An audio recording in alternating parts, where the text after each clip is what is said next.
L'Union européenne continue de fragiliser nos agriculteurs et notre souveraineté alimentaire. Après l'accord avec le Mercosur, Bruxelles prépare déjà un traité de libre-échange avec l'Inde. Deuxième producteur mondial de sucre, cette puissance représente une menace directe pour nos betteraviers et notre industrie sucrière. Pendant des décennies, les quotas sucriers garantissaient un équilibre entre l'offre et la demande, assurant des prix stables et une juste rémunération aux producteurs. Mais depuis leur suppression par Bruxelles en 2017 et la dérégulation du secteur, la filière a plongé dans une crise sans précédent.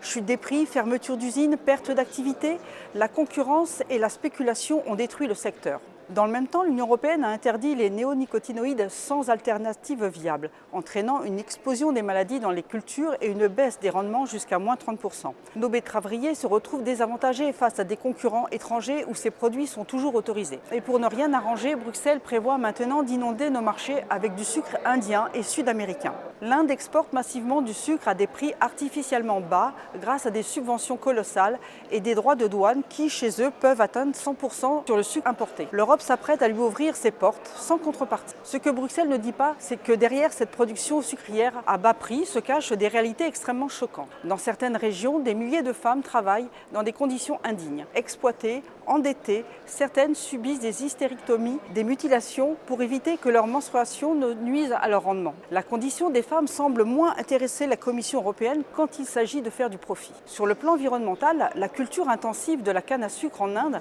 entraîne une surexploitation de l'eau et une pollution massive. Importer ce sucre, c'est encourager un modèle agricole destructeur. Allons-nous accepter cette nouvelle folie de Bruxelles ? Je me suis rendue dans une de nos sucreries où j'ai pu constater l'excellence de notre savoir-faire et l'engagement des agriculteurs pour une production vertueuse.